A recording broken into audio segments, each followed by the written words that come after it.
This is my stepsister, just a nurse. My sister said it the way you'd introduce a stain on a tablecloth, something to acknowledge before everyone politely ignores it. 120 guests at the Oakmont Country Club. Champagne flutes mid-air. My dad laughed first. Not a nervous laugh, a real one, the kind that tells you he agreed. I stood there in my $40 dress among women wearing Valentino, and I did what I've done my entire life. I swallowed it. But what my sister didn't know, what nobody at that table knew, was that the man sitting at the head table, the groom's father, the man writing the checks for this entire wedding, I had held his heart beating with my bare hands on a highway 3 years ago, and he was about to remember. Before I go on, if this story hits close to home, take a second to hit like and subscribe, but only if you genuinely connect with what I'm sharing. Drop your location and local time in the comments. I'd love to know where you're listening from. My name is Shelby Ittner. I'm 29. I'm a trauma nurse. And this is the story of how my sister's cruelest moment became her biggest mistake. Now let me take you back to 3 weeks before the wedding, the day Victoria's invitation arrived in my mailbox. The invitation came on a Tuesday, wedged between a power bill and a catalog I never subscribed to. Cream-colored Crane and Company paper, letterpress, with a monogram stamped in gold. V and J, Victoria and James. I ran my thumb across the raised letters. My hands still smelled like chlorhexidine from the overnight shift. They'd spelled my name wrong. Shelley. No one in my family has ever bothered to learn the difference. There was no +1. I set the invitation on my kitchen counter next to a stack of trauma nursing journals and stared at it the way you'd stare at a summons. Because that's what it was. Not an invitation. A summons. Victoria didn't want me at her wedding. She wanted me accounted for. Growing up in my father's house was an exercise in becoming furniture. Robert married Diane when I was 9. Victoria was 12. From that first week, the architecture of the family shifted. Victoria's room had a canopy bed and a framed portrait Diane commissioned from a local artist. My room was the old study, repurposed with a cot and a lamp that flickered when the heater kicked on. Victoria's school photos climbed the staircase wall in matching frames. Mine sat in a drawer. Diane introduced Victoria to guests as our daughter. I was Robert's kid from before. And my father? He let it happen, every time. I called him every Sunday like clockwork. He'd pick up, say, "Hey, Shell," talk for 90 seconds, then, "I'll call you back." He never did. 3 months could pass without hearing his voice, and when I'd finally dial again, he'd answer like no time had gone by, like I wasn't someone worth keeping track of. So when Victoria's invitation arrived, my name misspelled, no guest, I almost threw it away. Almost. Then my phone rang, and it was him. "Victoria wants you there," my father said. His voice had that rehearsed warmth he only used when someone was listening. It'd mean a lot. I should have known. When my father calls, it's never for me. It's always for whatever Victoria needs. I looked up the Harringtons that night, sitting cross-legged on my apartment floor with my laptop balanced on a stack of pathophysiology textbooks. Richard Harrington, 63. Started as a construction laborer in his 20s, built a real estate development firm from a single duplex rehab into a company that had reshaped half the commercial corridor in Fairfield County. Self-made, the kind of man magazine profiles describe as unpretentious wealth. His son James was a corporate attorney, Georgetown Law, junior partner at a mid-size firm downtown, good-looking in that clean, careful way. Victoria had been dating James for 2 years, and in that time, she'd constructed an entire mythology around our family. I pieced it together from her Instagram, the account she'd never let me follow, but never bothered to make private. Curated photos of Sunday family brunch at restaurants I'd never been invited to. Robert in a blazer she'd picked out. Diane with fresh highlights. Candles on the table. The captions read like ad copy. "Nothing matters more than family." The comments were a chorus. Your family is goals. So blessed. One photo had 47 likes. I wasn't in a single frame. Robert managed an Ace Hardware in Milford. Victoria told the Harringtons he was in the hardware industry. Diane used to cater small neighborhood events, sheet cakes and chafing dishes.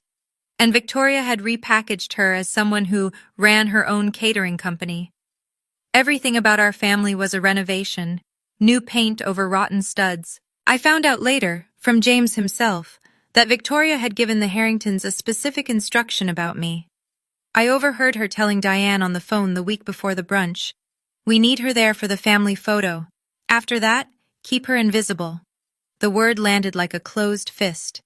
Invisible. That had always been the assignment. Here's the thing about being invisible at home. You learn to become essential somewhere else. My shift at St. Luke's Regional started at 7 a.m. and didn't end until the board was clear, which usually meant 19 hours later.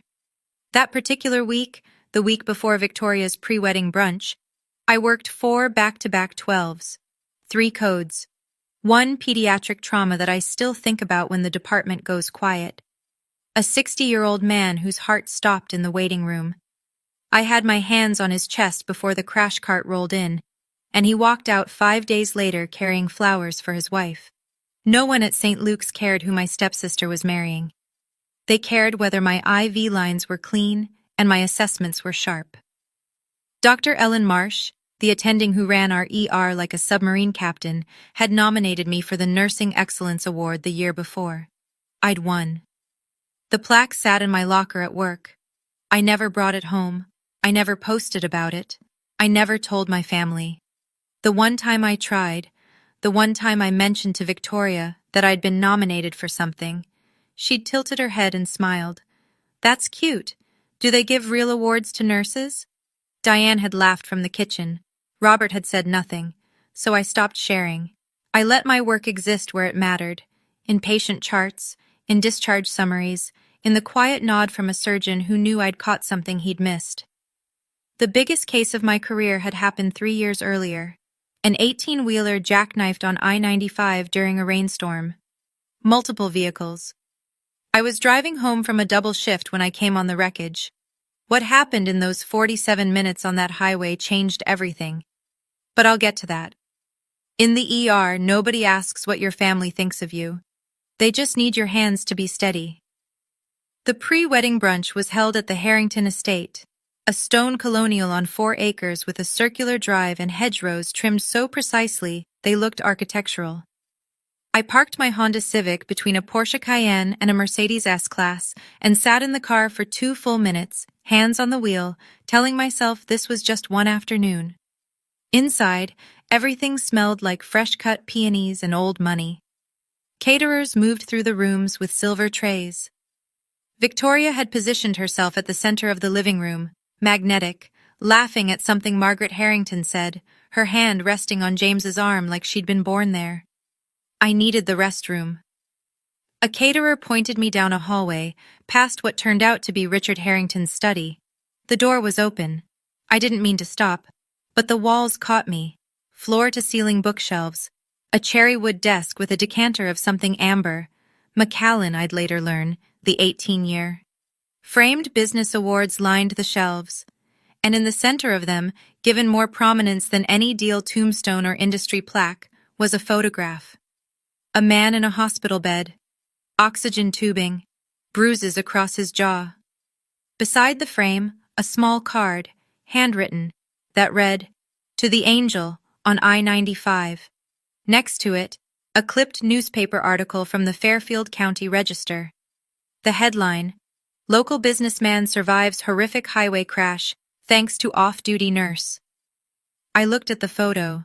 The man's face was swollen, half covered in gauze. I didn't recognize him. I process hundreds of patients a year, and 3 years is a long time. Faces blur, details dissolve. I glanced at the article but didn't read past the headline. Then Richard Harrington walked in behind me. "That's my 2nd birthday," he said, nodding at the photo. "The day someone gave me my life back." I smiled politely. "That's incredible." He looked at me. held the look a beat longer than comfortable. Then Margaret called him from down the hall, and the moment broke. Victoria appeared at my elbow. "Stop bothering Mr. Harrington," she hissed. "Come on." She pulled me away before I could say another word. The brunch introductions happened in the garden, under a pergola heavy with wisteria. Victoria moved through them like a press secretary, poised, efficient, every sentence polished to a shine. My mother, Diane, she ran her own catering business before she retired. Diane beamed. Richard nodded, impressed. My stepfather, Robert, he's been in the hardware industry for over 20 years. Robert straightened his borrowed blazer and shook Richard's hand too firmly. Then Victoria moved to the next cluster of guests without pausing. She skipped me entirely. I was standing 3 feet away, holding a glass of sparkling water, and she turned her body like I was a pillar. Margaret Harrington noticed. She extended her hand toward me. "And who's this?" Victoria's smile tightened, barely, the way a stitch pulls before it tears. "Oh, that's Shelby. She's around." Margaret looked at me with genuine curiosity. "What do you do, Shelby?" Before I could answer, Victoria leaned in. "She works at a hospital, in some capacity." I met Margaret's eyes. "I'm a registered nurse in the emergency department at St. Luke's Regional." Margaret's eyebrows lifted. "ER? That must be incredibly demanding." Victoria's hand landed on Margaret's arm, redirecting her like a rudder. "It is. Anyway, Margaret, I wanted to show you the floral mock-ups for the centerpieces. The florist did something absolutely gorgeous with the David Austin roses." And just like that, I was behind them again. Walking back through the house, Victoria fell into step beside Diane and whispered something I caught only in fragments. But one sentence landed whole. "She's already talking too much. Handle it." Diane glanced back at me, smiled, the kind of smile that isn't one. Diane found me near the rose garden, standing alone with my water glass, watching caterers clear the brunch trays. She approached the way she always did, softly, like a door closing so gently you don't notice you've been locked out. "Honey," she said, touching my arm, "can we talk for a sec?" She guided me to a stone bench at the far edge of the garden, well away from the other guests. The string lights hadn't been turned on yet. It was the kind of corner where you put things you want out of sight. "Victoria is under so much pressure," Diane said, her voice dripping with manufactured sympathy. "This wedding is everything to her. You understand that, right?" "What are you asking me to do, Diane?" She blinked, recalibrating. "Just be supportive. Be quiet. Don't make it about you." I'd heard this script before. At Thanksgiving, when Victoria announced her engagement, and I was told not to overshadow the moment by mentioning my nursing excellence nomination. At Robert's 60th birthday, when Diane suggested I pop in and pop out, so the photographer could get just the immediate family. At my own college graduation, where Robert arrived late, checked his phone through the ceremony, and left before I crossed the stage because Diane had a migraine. I was always the thing to be managed, the variable to be controlled. "I hear you, Diane," I said, and I did. Every single word. I walked back inside and called my friend Priya from the hospital parking lot, sitting on the Civic's hood. "I don't know why I came," I told her. And then I heard it. Victoria's voice, carrying through an open window. She was on the phone with someone, and what she said next changed everything. "No, I told the Harringtons she has issues, emotional stuff. They won't ask questions." I sat there. I heard every word, and I felt something in my chest rearrange. Not break, shift, issues, emotional stuff. The words replayed in my head for the rest of that day. I drove home from the brunch with the windows down, air pushing at my face like it could strip the conversation from my skin. It didn't. 2 days later, the confirmation came by accident. I was at the rehearsal walkthrough, a quick session at the Oakmont Country Club to time the processional, and I'd stepped outside for air. James was on the patio, talking with his college friend, a groomsman named Tyler. They didn't see me around the corner. "Yeah," James said, casual, almost offhand. Victoria's stepsister has some personal issues. Victoria doesn't like to talk about it. It's sad. Tyler murmured something sympathetic. James continued. The family tries to keep it low-key. You know, supportive from a distance. Supportive from a distance. That was the phrase Victoria had packaged for public consumption. She hadn't just excluded me, she'd rewritten me. In the Harrington family's minds, I wasn't someone being pushed aside. I was someone gently quarantined, the kind, tragic stepsister with problems nobody wants to discuss at dinner. That night, I called my father. No preamble. Did you know Victoria told the Harringtons I have mental health issues? Silence. Then a sigh. The specific sigh Robert uses when he's been caught and wants to sound tired instead of guilty. She's just protecting the family image, Shelby. Don't make a scene. Protecting the family image from what? From me? You're twisting this. Did you go along with it? He didn't answer. Which was an answer. I looked at my father, at the man wearing the Allen Edmonds shoes Victoria had bought him, the suit Diane had picked, the talking points his stepdaughter had scripted, and I understood something I'd been avoiding for 20 years. He hadn't just let her erase me. He'd helped. The rehearsal dinner was the following Friday. The Oakmont Country Club. 120 guests. Crystal chandeliers that threw little rainbows across the ceiling. A live string quartet playing Debussy. Place cards in Hermès orange, hand calligraphed. The kind of event where even the napkin folds had a name. I arrived 20 minutes early because I didn't know what else to do with the anxiety. I wore a navy dress I'd found at Target for $39. Simple, clean lines. No jewelry except my mother's pearl earrings, 2 small, luminous studs that she'd worn every day until the cancer took her when I was 7. They were the only thing of hers I had left. The seating chart was mounted on an easel near the entrance, framed in gold. I found my name, misspelled again, at table 14. The last table, closest to the kitchen doors. I would be sitting with the babysitter, a distant colleague of Diane's, and an empty chair. Victoria had been thorough. I walked in alone. Women in Valentino and Cartier moved around me like water around a stone. Diane spotted me from across the room and made a quick scan, head to toe, 3 seconds flat. Then she leaned toward Victoria and murmured something.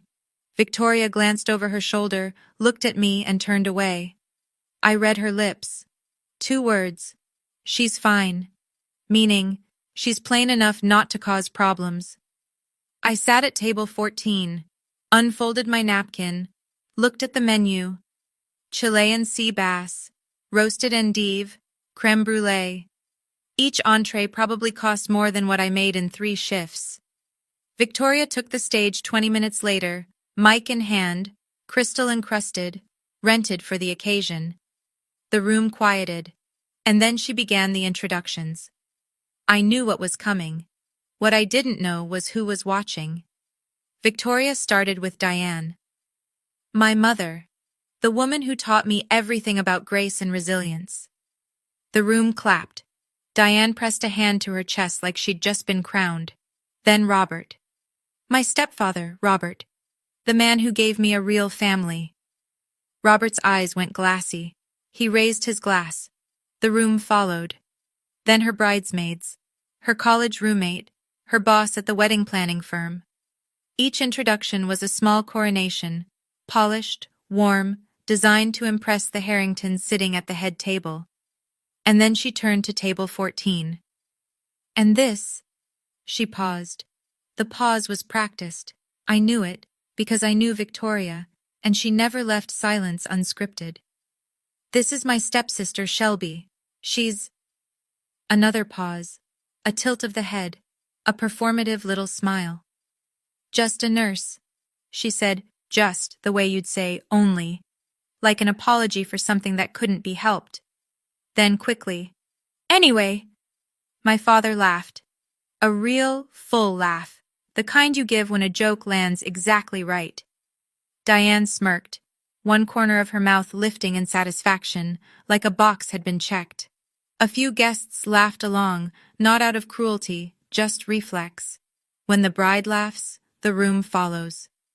120 people looked at me for 3 seconds. Then the conversation resumed, and I dissolved back into the wallpaper. I sat with my hands folded under the table, fingers pressed into my palms so hard I'd find half-moon marks later. I didn't cry. I didn't stand. I didn't leave. But I noticed something. At the head table, one person wasn't laughing. Richard Harrington. He was staring at me. His champagne glass was untouched. He leaned toward Margaret and said something I couldn't hear. Then he turned to James, and I saw his lips move around 5 words. That girl. I've seen her before. Victoria's toast came 30 minutes later.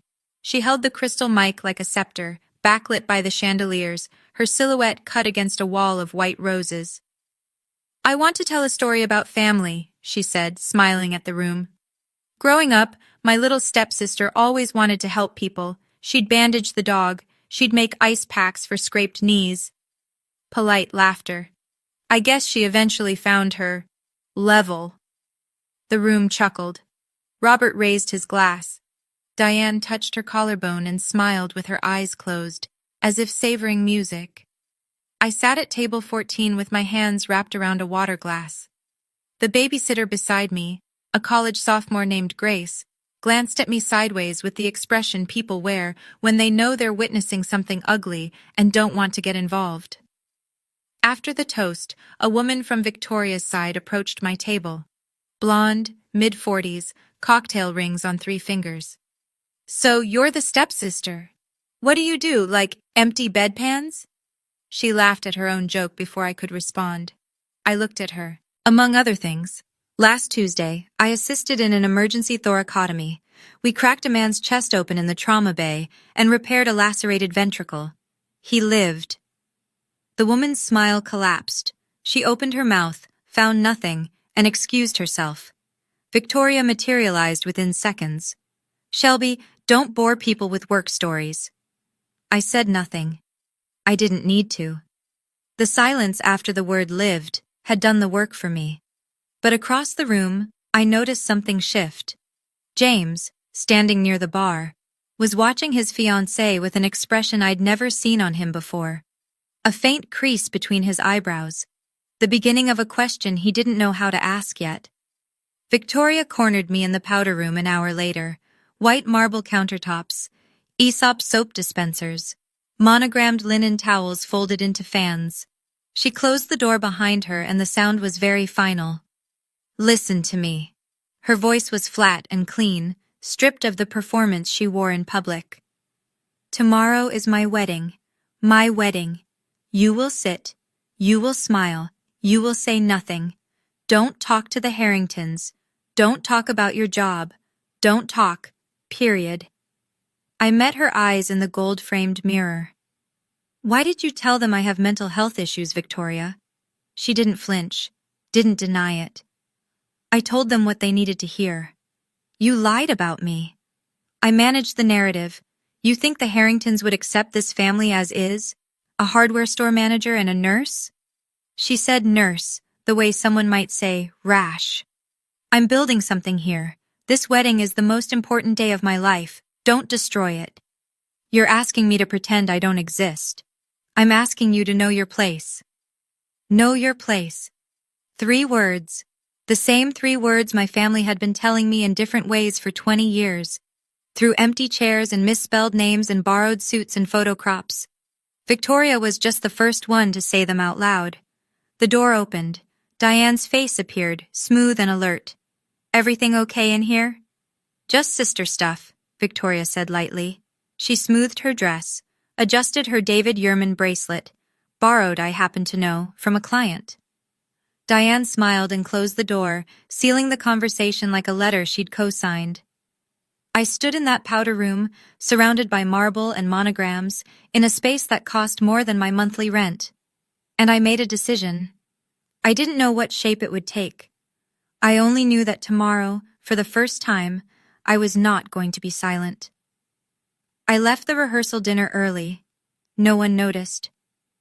I sat in my Civic in the Oakmont Country Club parking lot, wedged between a Porsche Macan and a black Range Rover, with the engine off and my hands on the wheel. The keychain charm that said RN, a gift from the ER team after my first year, caught the streetlight and threw a tiny reflection onto the dashboard. I could drive home. I could skip the wedding. I could let Victoria have her perfect day and go back to the ER, where people actually needed me, where my name was spelled correctly on every chart I signed. Nobody in that ballroom would miss me. That was the entire point of Table 14. I called Dr. Ellen Marsh. She picked up on the second ring. She always did, even off shift, because that's who Ellen was. They called you just a nurse? Her voice was steady, the way a scalpel is steady. Shelby, you've saved more lives in 1 year than most people do in a lifetime. Don't let anyone shrink you. I looked through the ballroom's floor-to-ceiling windows. Inside, the party continued without a single person missing me. And then I saw Richard Harrington. He was standing alone at the bar, a glass in his hand, staring out through the same window I was looking through. For a moment, our eyes met across the glass and the parking lot and the distance between what I was and what they thought I was. Then my phone buzzed, a text from a number I didn't recognize. "This is Margaret Harrington. I got your number from the guest list. I just wanted to say, I'm glad you're here tomorrow. Richard was asking about you." I read it 3 times. I didn't understand why she'd sent it. I wouldn't understand until tomorrow. But something in that message, something in the way she'd written "Richard was asking about you," told me to stay. I started the engine, but I drove toward home, not away from tomorrow. You know, sitting in that parking lot, I almost drove away. I almost let Victoria win, again.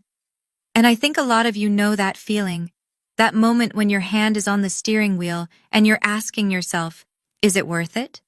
If you've ever stayed when everything in you wanted to leave, tell me in the comments, what made you stay? And if this story is pulling you in, hit subscribe. The part that changed everything is coming. The wedding was held on the Harrington estate. 200 guests. Flower arrangements flown in from the Netherlands. Peonies, garden roses, trailing jasmine. Victoria wore a Reem Accra bridal gown that caught the September light and turned it into something holy. A string orchestra played during the ceremony. A jazz band warmed up behind the tent for the reception. The whole thing looked like it had been art-directed. I arrived early because I didn't trust myself to arrive at all. Victoria intercepted me in the driveway. "Why are you early? Stay out of photos until I call you." She called me once, for the full family shot. The photographer positioned me at the far edge, behind Diane's shoulder. I'd see the photo later. My face was cropped out of every version Victoria posted. At the reception, I found my seat. Table 18, near the service entrance. 2 of the chairs at my table were empty, guests who hadn't shown. The tablecloth was slightly wrinkled. The centerpiece had fewer stems than the others. I'd been placed as close to invisible as geometry allowed, but then Richard Harrington appeared. He was working the room, table by table, shaking hands and thanking people for coming. When he reached table 18, he didn't shake my hand. He pulled out a chair and sat down. "You know," he said, turning his glass slowly, 3 years ago, I almost died on I-95. A truck hit my car head-on. I was pinned. And for 47 minutes, before any ambulance arrived, 1 person kept me alive. He told me about the rain, the broken glass, the woman who crawled through the wreckage and held his head still. She talked to me so I wouldn't lose consciousness. The paramedic said if she hadn't been there, I'd be in a box, not at this wedding. My heart was hammering, but I still didn't make the connection. 3 years, hundreds of patients, faces blur. He looked at me. "I'm sorry. You remind me of someone." Then someone called his name from across the tent, and he stood, squeezed my shoulder, and walked away. Victoria's reception speech was her masterpiece. She stood at the center of the dance floor, A wireless mic in one hand, her other hand pressed to her heart, and she thanked every person who had ever made her feel like she mattered. Diane. My rock, my compass, my first best friend. Robert. My hero, the man who showed me what a real father looks like. Her bridesmaids, her college roommate, her boss, James's groomsmen, the Harringtons. My new family, the people I've been waiting my whole life to find. She thanked the florist, the caterer, the string quartet. She thanked the venue coordinator by first and last name. She did not say my name. Not once. Not even in passing. 200 people applauded. Diane nodded with the satisfaction of someone watching a plan execute flawlessly. Robert raised his glass. No one noticed the omission because you can only notice someone missing if you knew they were supposed to be there. I sat at table 18 with 2 empty chairs and a centerpiece that was already wilting, and I listened to my sister thank every person in her orbit except me. James leaned toward Victoria afterward. You didn't mention Shelby. Victoria touched his cheek. She prefers it that way. Trust me. I went to the restroom, locked the stall, looked at myself in the mirror. My mother's pearl earrings catching the vanity light, my eyes dry, my face completely still. I touched the earrings. Mom would have called my name. Mom would have called it first. The door opened. Margaret Harrington walked in. She saw me. She didn't pretend she hadn't. I noticed you weren't mentioned, she said quietly. Are you okay? I'm used to it. Margaret held my gaze. No one should be used to that. I found my father on the patio, leaning against the stone railing with a glass of Macallan 25, poured from the Harringtons' private bar, paid for by the Harringtons' money, held in the Harringtons' crystal. Dad? He turned. There was a flash of something in his eyes. Recognition, maybe, or the faint discomfort of a man who knows he's about to be asked a question he can't deflect. She didn't say my name, in front of 200 people. Robert exhaled through his nose. Shelby, don't do this tonight. It's Victoria's day. When is it my day, Dad? When has it ever been my day? You're being dramatic. This is exactly what Victoria says about... He stopped. About what? That I'm unstable? That I have issues? You told them that too, didn't you? He looked away, down at the garden, at the fairy lights wrapped around the boxwood, at anything that wasn't me. That was his answer. It was always his answer. The look away, the silence, the retreat into some private distance where he didn't have to account for the daughter he'd stopped parenting 2 decades ago. I'm done, I said. He flinched. Not done with this wedding. Done waiting for you to see me. I turned and walked back toward the ballroom. He didn't call after me. He didn't follow. He stood on the patio in his borrowed suit, drinking borrowed scotch, and let me go the way he'd let me go every day since he married Diane. The worst pain wasn't being erased by my sister. It was watching my father choose to help her do it. I pushed through the ballroom doors and stopped. Richard Harrington was at the bar, alone, looking at his phone. On the screen, I could see it from where I stood, was a newspaper article. Old, yellowed, and he was staring at it with the kind of focus that precedes recognition. He looked up, looked at me, set the phone down, and started walking toward me. He stopped 2 feet in front of me. His phone was still in his hand, the screen still lit. I could see the article's headline at an angle. Local businessman survives horrific highway crash. The same article that hung framed in his study. Excuse me. His voice was careful, controlled, the way someone speaks when they're holding something fragile. Can I ask you something? Where did you work 3 years ago? St. Luke's Regional, I said. I still do. The ER. It wasn't a question. Yes. Were you on I-95 that night, November 14th? And there it was. The date, the highway, the night that had lived in my body for 3 years, in my hands, in my shoulders, in the way I still flinch when I hear tires lock on wet pavement. Yes, I said. My voice cracked for the first time all night. Richard stood very still. His eyes filled slowly, the way water rises in a basin. Not sudden, not dramatic, just steady and certain. "It's you," he said. "Mr. Harrington, you held my head for 47 minutes, in the rain. You talked to me so I wouldn't lose consciousness. You told me about your mother's pearl earrings, that she wore them every day, so I'd have something to focus on while I couldn't feel my legs." My hand went to my ear. The pearl stud. Mom's pearl stud. The one I'd been wearing that night on the highway.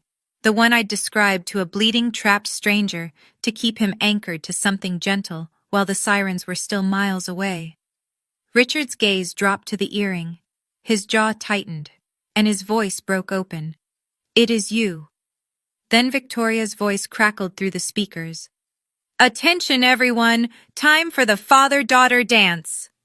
Richard had to go, but he took my hand, both of his hands around both of mine, and said, "Don't leave. Please, I have something to say tonight." For 3 years, he'd been looking for me, and I'd been here, in his son's family, sitting at table 18. The father-daughter dance played out under a canopy of fairy lights. Victoria and Robert moved across the floor to "What a Wonderful World," and the room sighed on cue. Victoria rested her head on Robert's shoulder and smiled for the photographer. It was a beautiful image.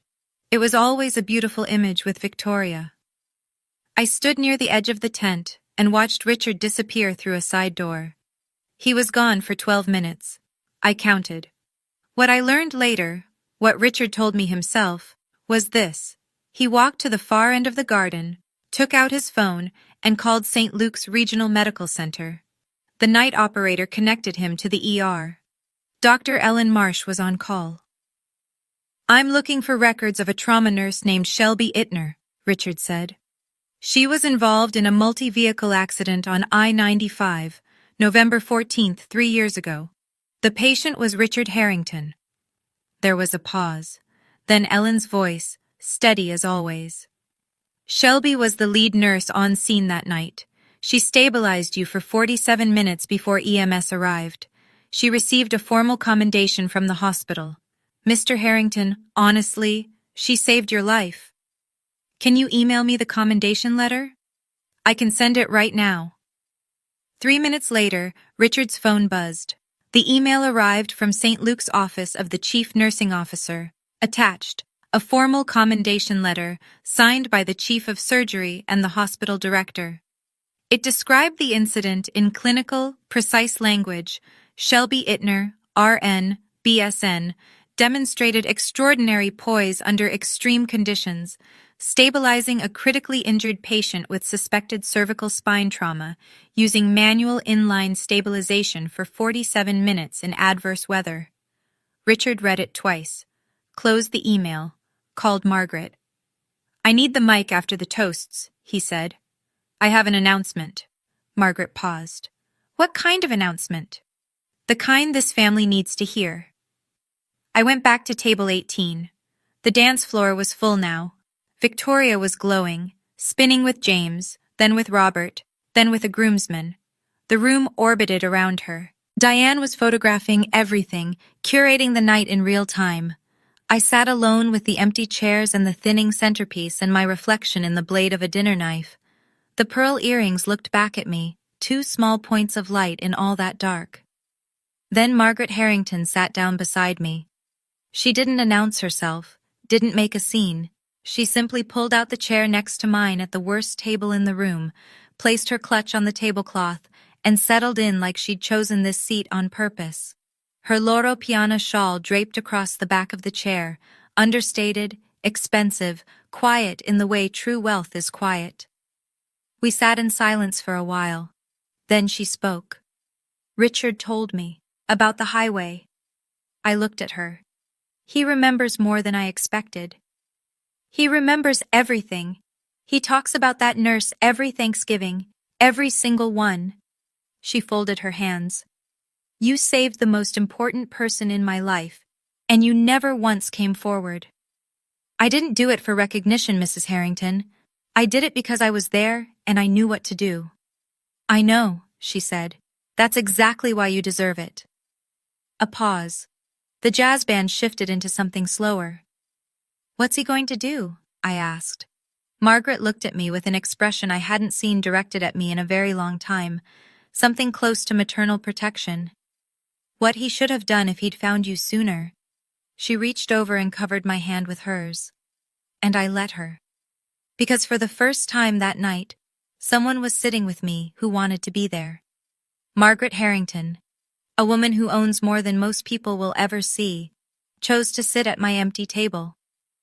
And in that moment, I understood something. Respect has nothing to do with where they seat you. It's about who chooses to sit with you. Now, the next part of this story. I still get chills telling it. If you want to hear what Richard said to that room full of people, make sure you're subscribed and keep watching. The toasts ended, the jazz band lowered their instruments, the MC stepped forward, adjusted his lapel mic, and smiled. Ladies and gentlemen, the father of the groom would like to say a few words. Applause. 200 chairs shifted as people turned toward the stage. Richard Harrington stepped into the spotlight looking like a man who had been waiting 3 years for this exact moment. Victoria, standing near the cake table, beamed. She adjusted a strand of hair and leaned into James. This was the part of the night she'd choreographed. The Harrington patriarch praising his new daughter-in-law, welcoming her into the family, sealing the image. Richard gripped the mic and didn't smile. Most of you know, he began, his voice carrying through the tent with the weight of someone accustomed to rooms listening, that 3 years ago, I was in a serious accident. An 18-wheeler jackknifed on I-95 during a rainstorm. It struck my car head-on. My door was crushed inward. My legs were pinned. The steering column was against my chest. The room went still. Even the caterers paused. For 47 minutes, before any ambulance, before any paramedic, before any rescue tool could reach me, one person kept me alive. A woman. She crawled through the wreckage, held my head and neck still so my spine wouldn't sever, and talked to me through the worst 47 minutes of my life. He paused, looked at the room. Victoria was still smiling, but her smile had stiffened. She wasn't sure where this was going. I never found her, Richard continued.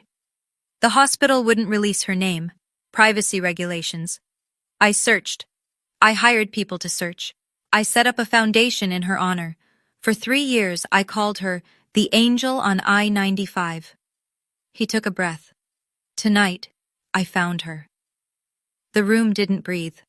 Richard turned and looked directly at table 18. The woman who saved my life, Richard said, is sitting right here, at table 18. 200 heads turned. 200 pairs of eyes landed on me. The girl in the navy dress at the worst table, the one with the thinning centerpiece and 2 empty chairs. Her name is Shelby Ittner. Silence. Absolute physical silence. The kind where you can hear the ice melting in the glasses. Richard's voice didn't waver. 20 minutes ago, the woman standing next to me on this stage introduced Shelby as just a nurse. He turned slowly toward Victoria. Her smile was gone. Her face had gone the color of the tablecloths. Let me tell you what just a nurse means, Richard said, and his voice dropped into something low and unbreakable. It means kneeling in broken glass in the rain at 11 o'clock at night. It means holding a stranger's head still for 47 minutes so his cervical spine doesn't sever. It means talking about your mother's pearl earrings, the ones she's wearing right now, to keep a dying man conscious when there's nothing else left to hold on to. He held up his phone. The screen faced the audience, the email from St. Luke's, the commendation letter, the hospital seal. This is from St. Luke's Medical Center, a formal commendation signed by the chief of surgery and the hospital director. It says Shelby Ittner demonstrated extraordinary poise under extreme conditions, that she was solely responsible for stabilizing me until the paramedics arrived. Someone at a middle table started clapping, then another, then a wave, rising from the back, sweeping forward, until nearly every person in the tent was standing. Victoria stood frozen on the stage. Robert had set his glass down and was staring at me with an expression I'd never seen from him. Something between shame and awe, like he was looking at a stranger he should have known. James turned to Victoria. His voice was quiet, but in the silence, it carried. "You told me she had mental health issues. You lied to me." The standing ovation collapsed into a held breath. Every eye was on Victoria. James stood 3 feet from her, arms at his sides. "Did you tell the Harringtons Shelby was mentally unstable?" Victoria's hands fluttered to her necklace, a nervous gesture I recognized from childhood, the one she deployed when a lie was about to meet daylight. "James, this isn't the time. Answer me." The tent was a courtroom, 200 witnesses, no objections. Victoria tried to smile. It came out wrong, too wide, too bright, the social reflex of a woman who'd spent her entire life performing. "I was just trying to keep things simple." Margaret Harrington rose from table 18. Her voice was calm, cultured, and utterly devastating. "Simple? You lied to our family about the woman who saved my husband's life. You fabricated a mental health condition so you could hide her at the back of the room." Robert took half a step forward. "Let's not blow this out of proportion." Richard cut him off without raising his voice. "Robert, with respect, your daughter fabricated a story about your other daughter's mental health to manipulate my family. That's not a proportion issue. That's a character issue." Victoria's eyes went wet. Tears spilled. Practiced, fast, the kind that appear on command. Diane moved toward her, reaching out, but Victoria pushed her mother's hand away, and her voice cracked into something raw. "This is her fault," she said, pointing at me. "She should have stayed invisible." A gasp moved through the room like wind through curtains. 200 people heard it. The babysitter at my table, the caterers near the kitchen. James. Richard. My father. She should have stayed invisible. Nobody coached her to say that. Nobody scripted it. And that made it the most honest thing Victoria had said all night. Richard reclaimed the mic. The room was still ringing with Victoria's outburst, but he stood at the center of it like a man who had weathered worse than a wedding gone sideways. "I didn't plan to do this tonight," he said. His voice was rough at the edges now, the way voices get when emotion has been held down and is finally permitted to rise. "But I think the timing couldn't be more right." He straightened, looked at the room. 3 years ago, after the accident, I established the Harrington Foundation First Responder Scholarship, $200,000 annually for nurses and EMTs who demonstrate exceptional dedication in the field. Murmurs rippled through the tent. I've spent 3 years looking for the right person to receive the inaugural award. I looked across the state, across the country, reviewed dozens of nominations. He shook his head slowly. And she was here, at table 18, in a $39 dress. He stepped down from the stage. The spotlight followed him, the same light that had been illuminating Victoria's $12,000 Reem Accra gown, now tracking a 63-year-old man walking toward the back of the room. He stopped at my table, extended his hand. "Shelby Ittner, on behalf of the Harrington Foundation, I'd like to officially invite you as the first recipient of this scholarship.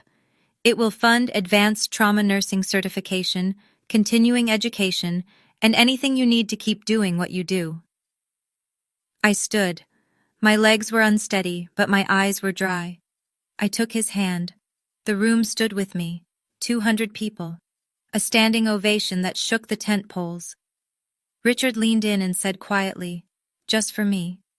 Thank you for my life." Behind us, Victoria remained on the stage, alone, under the spotlight that no longer belonged to her. Her wedding, her guests, her stage. And the only story anyone would remember from this night was the one she'd tried to erase. I didn't save Mr. Harrington for recognition. I saved him because that's what nurses do.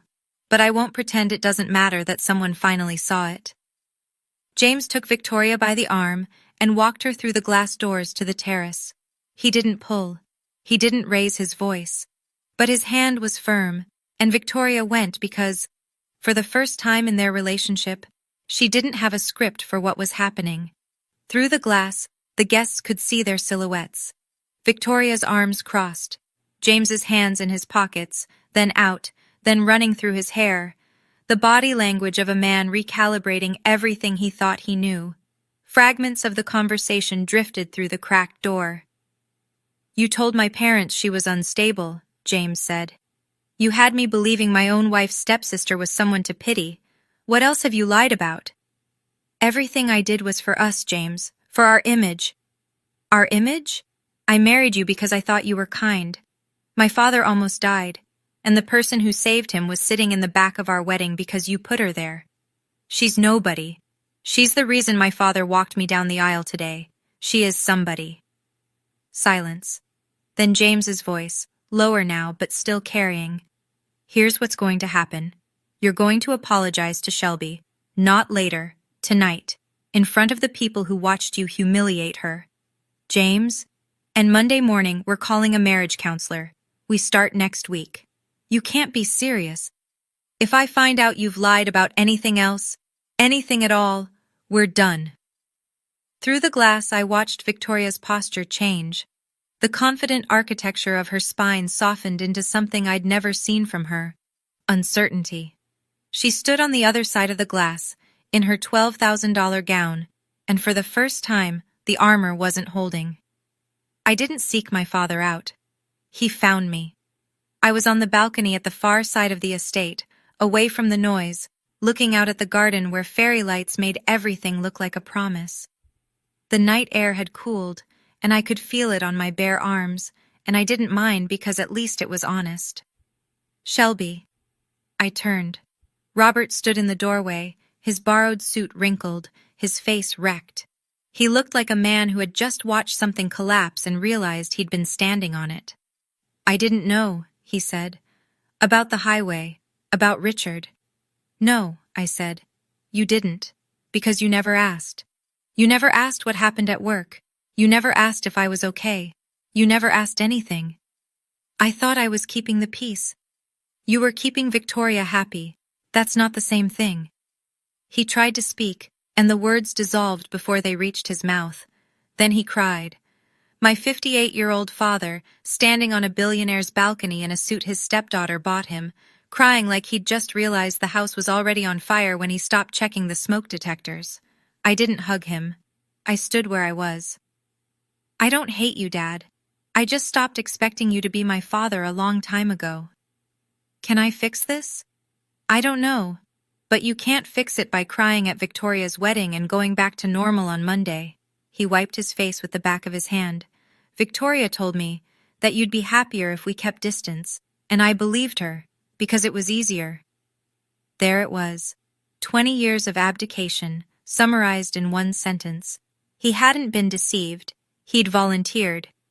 "I don't need your tears, Dad. I need you to remember this feeling on a regular Tuesday when Victoria asks you to pretend I don't exist again." He nodded. I walked back inside. Victoria came back into the ballroom 15 minutes later. Her makeup had been touched up, but her eyes were red underneath the concealer, and her posture carried the stiffness of a woman who had just been given an ultimatum by the man she married 3 hours ago. James walked beside her, not touching her. Present, but separate. She took the mic. The third time that night. The first time she'd introduced her family. The second time, she'd given her toast. This time, the room knew what was coming, and the silence was a different species of quiet. Expectant. Judicial. "I owe someone an apology tonight." Her voice was thin. She scanned the room as if searching for an exit strategy. Found none. "Shelby, I shouldn't have introduced you the way I did. I'm sorry." She stopped. The room waited. You could hear the ice. Margaret spoke from her chair. Her voice was polite, precise, and relentless. "And the lies about her mental health?" Victoria's composure cracked. A visible fracture, like a hairline in porcelain. I told the Harringtons things about Shelby that weren't true. I'm sorry for that too." The apology landed in the tent like a coin dropped in a cathedral, small, hard, echoing. It wasn't enough, and everyone knew it, but it was what one night could extract. I didn't go to the stage, I didn't hug her, I didn't say, "I forgive you," because forgiveness isn't a reflex, it's a decision that deserves time. I met her eyes across the room and nodded once. That was all. James leaned into the mic. "Shelby, my family owes you more than an apology, and we intend to show it." Victoria stood beside her new husband, hearing her own wedding rewritten in real time, and for the first time in her life, she had no control over the story. She apologized with the same mic she'd used to humiliate me. I didn't need to hear her say she was sorry. I needed her to hear herself say it. The reception continued, because weddings have momentum even when the ground shifts beneath them. The jazz band played, guests danced, cake was cut, but the energy in the room had turned, not sour exactly, but honest. People spoke more quietly. Laughter came in smaller doses. Richard found me in the garden, sitting on a stone bench near the magnolia tree, where the ceremony had taken place hours earlier. The chairs had already been cleared. The aisle runner was gone. It was just grass and lanterns now. He sat beside me and reached into his jacket. "I want to show you something." From his wallet, weathered brown leather cracked at the folds, he pulled a small, creased piece of paper. He unfolded it carefully, the way you handle something you've carried too long to treat roughly. It was a printout, medical records, and at the top, in clinical typeface, Lead Nurse S. Ittner. "I've carried your name in my wallet every day for 3 years," he said. "I didn't know your face, I didn't know your voice, but I knew your name, and I knew that I was alive because of it." I looked at the paper, worn soft at the creases, the ink fading. He hadn't just saved it, he'd lived with it. "When that woman said just a nurse tonight," he continued, "I wanted to stand up right there. I wanted to turn the whole room upside down, but I needed to be sure first." "Why does it matter to you?" I asked. "After 3 years." He looked at me with the absolute clarity of a man who had been given a second life and had spent every day of it trying to earn it. "Because no one gets to reduce the person who saved my life to a punchline." He handed me a business card. Harrington Foundation. A phone number. A name. "This is real. The scholarship is real. Call this number Monday. And Shelby, if you ever need anything at all." I took the card, and I held the worn piece of paper with my name on it, and I let 3 years of silence mean something. A week later, the dust settled into something measurable. The Harrington Foundation called on Monday morning, 9 a.m. sharp. A woman named Claire from the grants office walked me through the details. $200,000, designated for advanced trauma nursing certification through Johns Hopkins, plus continuing education credits, plus a stipend for conference travel. The paperwork would take 2 weeks. The announcement would go on the foundation's website. My name, spelled correctly, would be listed as the inaugural recipient. I signed the forms at my kitchen table, in scrubs, before a 12-hour shift. Victoria and James began marriage counseling that same week. I heard through Robert, who had suddenly developed the capacity for phone calls, that the Harringtons had put conditions on the house they'd planned to help the couple purchase. No financial support until 6 months of counseling were completed. Victoria's social circle contracted like a fist. Friends of the Harringtons, the people who actually mattered in the world Victoria was trying to enter, stopped returning her calls. Her wedding photos on Instagram went from 800 likes to barely 100. The comments section, once a parade of heart emojis, went quiet. Robert sent me a letter. Not a text, not an email. A handwritten letter, on lined paper torn from a yellow legal pad, in handwriting I barely recognized because I'd never seen it before. He wrote about regret. He wrote about the things he should have said at my graduation, at my nursing school pinning ceremony, at every dinner table where he'd let someone else narrate my life. He wrote that he was sorry. I read it. I folded it. I put it in my nightstand drawer. I didn't write back. Not because I was punishing him, because some apologies need to sit before you know whether they're seeds or just words. Diane didn't call, didn't text. That was Diane. When there was nothing left to gain, she disappeared, consistent to the end. Victoria's apology cost her nothing that night. The real cost came after, when the people she'd been performing for stopped watching.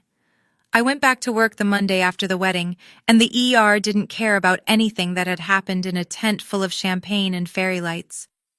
A construction worker came in with rebar through his forearm. A teenager overdosed in the ambulance bay. A grandmother coded in room 4, and we brought her back. Dr. Ellen Marsh caught me in the hallway between traumas. She leaned against the wall with her arms crossed and her reading glasses pushed into her hair. Richard Harrington called the hospital again this morning, she said. Wanted to thank the nursing staff personally. He specifically mentioned you. She paused. He said you're a hero. I'm a nurse, I said. That's more than enough. Ellen smiled, the rare, unguarded kind she saves for moments she means. Yeah, it is. I didn't tell my colleagues the full story. I didn't post about it. The same way I'd never posted about the Nursing Excellence Award, or the thoracotomy save, or any of the hundreds of moments that made me who I am. My work lives where it matters. In the charts, in the outcomes, in the patients who walk out the doors they were carried through. But something had shifted. Not in the world. In me. I touched my mother's pearl earrings in the locker room mirror before my shift. They'd always been a reminder of what I'd lost. Now they were something else. A thread that connected every version of me. The 7-year-old who lost her mom. The teenager who disappeared into her father's new family.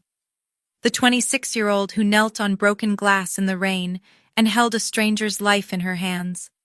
The 29-year-old who sat at table 18 and refused to leave. I didn't plan any of this. I didn't scheme or strategize. I just lived my life, did my job, and eventually, the truth caught up. The revenge wasn't what Richard said on that stage. The revenge was 20 years of becoming someone Victoria could never diminish, no matter how hard she tried. Real strength isn't loud. It's the 47 minutes in the rain when nobody's watching. If you're sitting at table 18 in your own family, if someone has told you that your work, your life, your contribution is just anything, I want you to hear this. You are not your family's opinion of you. You are not the worst table at the party. You are what you do when no one's clapping. Last week, I received a card in the mail. Handwritten.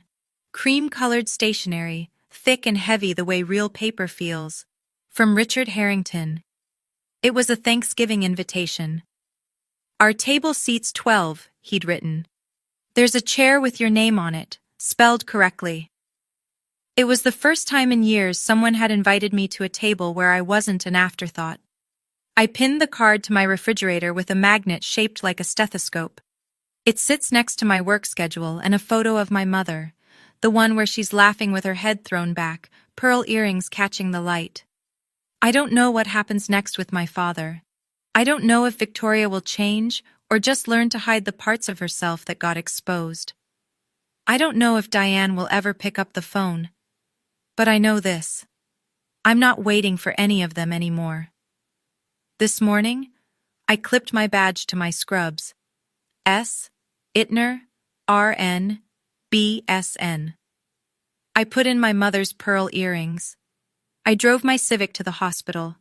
I walked into the ER, and the charge nurse handed me 3 charts before I'd poured my coffee. My mother used to say, "Help people, and the right people will find you." It took 29 years, but she was right. My name is Shelby Ittner. I'm just a nurse. And that's the most powerful thing I've ever been. That's my story. And I know it's long, but if you made it this far, it means something and it spoke to you. So here's what I want to ask. Do you think Victoria will really change? Or do people like her just learn to hide it better? Drop your answer in the comments. Change or hide. I read every single one. If this story made you feel something, give it a like. It helps more people hear it. And if you want more stories like this, check the description for a playlist that'll keep you going. Thank you for listening. Take care of yourselves.